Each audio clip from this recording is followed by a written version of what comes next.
Hello, everybody, and welcome to Red Wings Daily, presented to you by FanArch. I'm your host, Kirk MckNight, author of The Voices of Hockey, Broadcasters Reflect on the Fastest Game on Earth, and coming to you from the southwest corner of Washington State, 2,454 miles from Little Caesars Arena.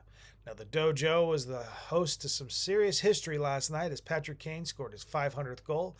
We'll get a little bit more into detail with that in the next segment.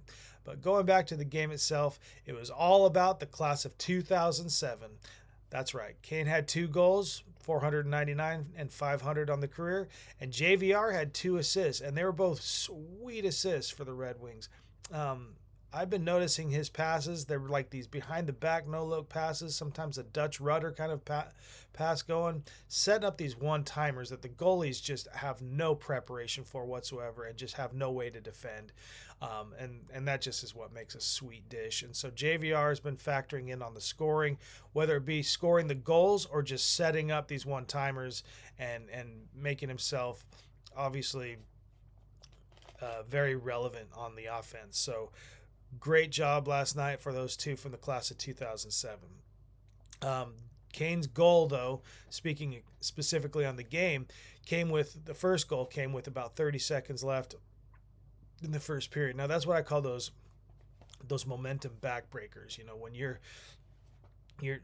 kind of realize when a team's got their mind already on the tunnel and they're already thinking like, all right, let me get to this 18-minute break, and you get them on their heels like that and you score a goal. The Red Wings have done that several times this year. I've seen JVR do it twice. Kane obviously did it last night. It happens, and it's great momentum for the team scoring it, and obviously the opposite for the team allowing it. Another thing from last night's game is that Gibby is now 11-2 in his last 13 starts. The guy started 4-7-1, so a lot of people were like, why did we make this trade? Why did we pick him up? This was an awful acquisition. Well, he's really been showing his mettle, these last 13 games, going 11-2. So he's 9-1 on the season, and obviously just really showing up for the Red Wings. He basically shut out the Canucks the first time the two met. So this was a season sweep, obviously only 2 games for a West Coast opponent, but the Red Wings outscored them 9-1 over those 2 games. So speaking on the goals from last night, we already mentioned the fact that Kane got the first. He got his empty netter in the third. That was goal 4 for the Red Wings. And then in between Kane's 2 goals, Axel got one and Comfer got one on those 2 sweet dishes by JVR. And then after all the fireworks and after all the pause for celebration for Kane, Lucas Raymond was able to find the back of the net, and it was kind of an unfortunate goal for the Canucks. It was kind of ugly to watch. You know, the skater basically lost his balance, fell on his face. The puck just kind of went out from him, and they were deep in their own zone. And Raymond just quickly scooped it up, did a quick little move, and put it in the back of the net. So, I've said before that Kane's my favorite player on the Red Wings. I'm actually wearing my Kane hoodie in honor of number 500 from last night, but Raymond is really obviously close second as far as favorites, and I'm always glad for him to actually get a goal as well. I mean, he leads the team in points, and plenty of assists. He's just in on the action all the time. Always on the power play, always effective in the scoring or setting up the scoring. So anytime he gets a chance to get a goal, I'm happy for him. And that was a hand delivered goal for him against the Canucks. The other things from last night is the power play was 1 for 3 and the penalty kill was 1 for 2. Now going back to the penalty kill, that one goal happened on Appy's time in the box. So Appy, you didn't get your chance to replace your divot. When you're in the box and the team gives up a goal on the other team's power play, you got to either make up for it with an assist or a goal or something. And maybe he did with a good block or anything like that, but still I feel like on the scorecard to replace your divot, you got to get an assist in there at least. So you're on the IOU list right now. So we'll see how you pan out in the next game or two. So Wings win, second win in a row for them. Good night for everybody doing what they do, and it was good offense. So you're always happy when the Wings can at least score 3 or 4 goals, because that's the goal. No pun intended, but that is the goal, especially to basically give your goaltender a shot, to get a win. You hope that they don't put 3 past them or let 3 past them. But if you can get 3 of your own, you're giving them a good shot, either to basically win it in regulation or at least set up for an overtime loss or an overtime win. So that's what they did. Threw 5 goals on into the net.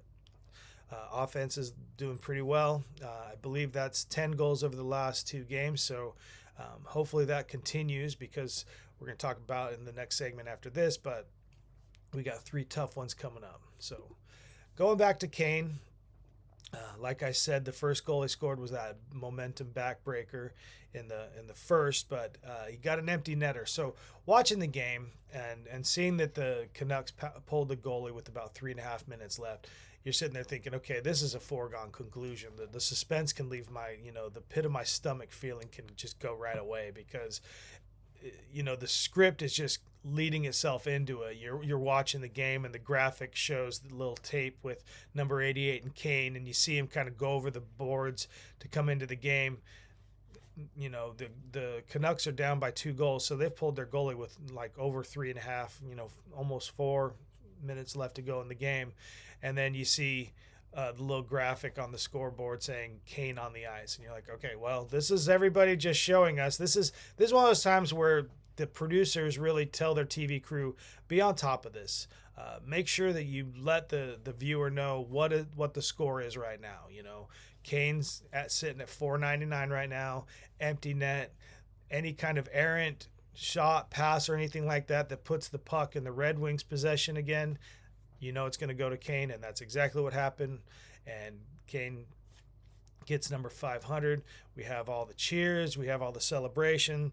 So going back on Kane's career, basically, obviously, number 500 last night, but goal number 1 happened his first season, October 19th, 2007, against Colorado. Now, I'm not going to tell you all 500 goals. We'll go by milestone by milestone. So there you go, rookie year. Number 100 happened 4 years later, March 14th, 2011, against San Jose. Number 200 happened January 20th, 2015, against the Coyotes. One thing I want to point out, though, is the fact that, like I said, that was in early 2015, midway through the season. That was the season that would end with the Blackhawks winning their 3rd cup in 6 seasons. So we're talking basically he's already and I can only assume that he scored 200 in 2015, number 202 in early 2015. I can only assume he only got another 15, 20 goals the rest of that season at most. So we're not even at the halfway point as far as his scoring goes in his career, but he's already at the end of that season, at the end of the playoffs, has already got his 3rd ring. So, I mean, he's already written his own ticket into Cooperstown with those 3 rings at this point. But now there's all this scoring left to go. Goal number 300 happened December 23rd, 2017, against New Jersey. Goal number 400, coincidentally, I guess, happened against Detroit on 28th of February, 2021. Now, obviously, he's only been with us 2.5 seasons. He's kind of like in the later stages of his long career, but he does have 49 goals with Detroit over these 2.5 seasons. Obviously, when the guy goes in the Hall of Fame, he's going to be wearing a Blackhawks hat. That's a foregone conclusion. But he has been able to make some serious noise here in Detroit, which has been great. And it's great to be able to get that 500th goal on home ice. The fans have been wanting it. They've welcomed him in after all those years of him beating them in the Western Conference. Obviously, the Red Wings were in the Western Conference up until the end of the 2012-2013 season. So, of course, he was a nemesis for all that time. But they've been able to really welcome him in with open arms, and he's really been a fan favorite and really been a mentor for these rookies, and really just continues to show us that he is Showtime.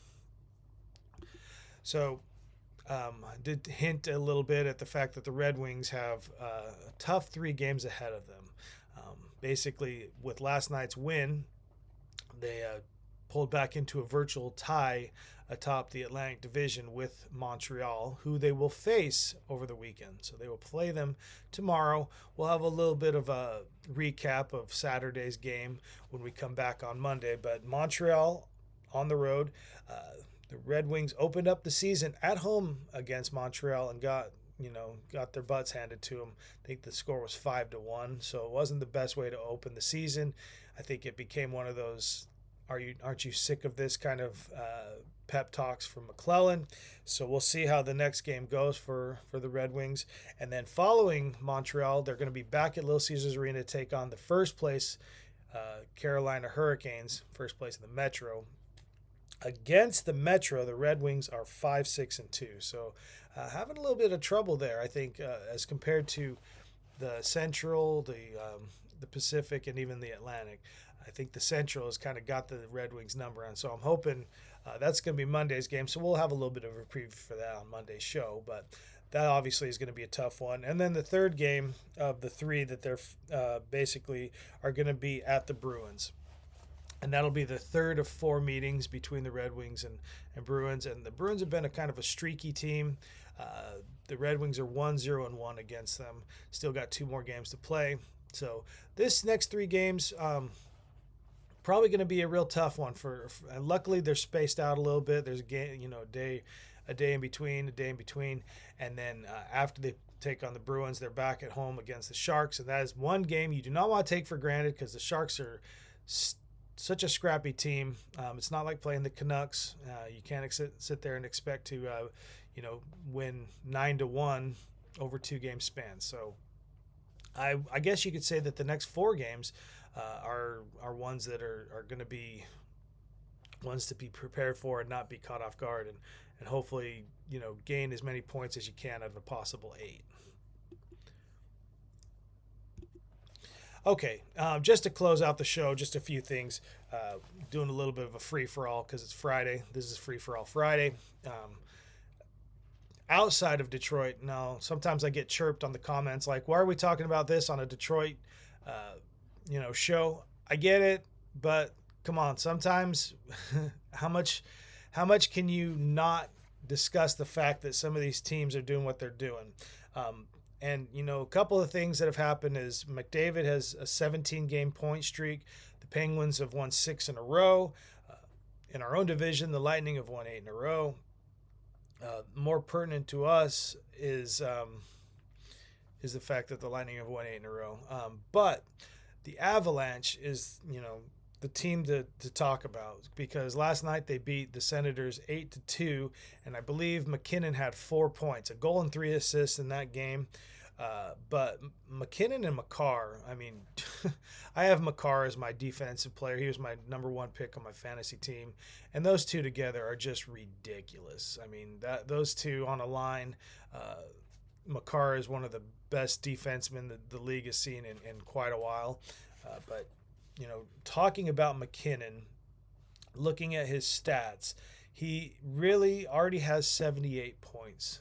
Through 43 games played, he has 78 points. And he's got 36 goals and 42 assists. He's on pace for 68 goals and for 149 points. 149, I think Stevie Y had 155. That's the record for the Red Wings, at least, in a season. But 149 is pretty amazing, and 68 goals will be pretty amazing too. But just looking at those kinds of things, the Avalanche, I think they've only lost 4 regulation games in the season. They're not necessarily running away with their division. They are distancing themselves a little bit more from the Stars, who have been kind of struggling a bit as of late.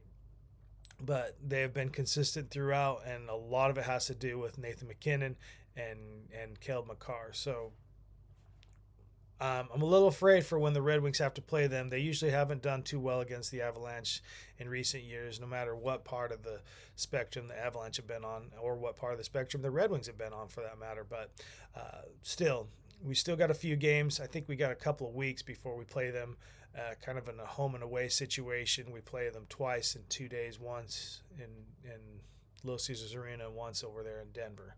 So it's been an interesting week outside of Detroit, but also inside Detroit as well. So we'll see how things go this weekend against the Canadians. We'll see where we're sitting in the Atlantic come Monday for Monday's show. Until then, this has been Red Wings Daily, presented to you by FanArch. I'm your host, Kirk MckNight, and LGRW from the PNW.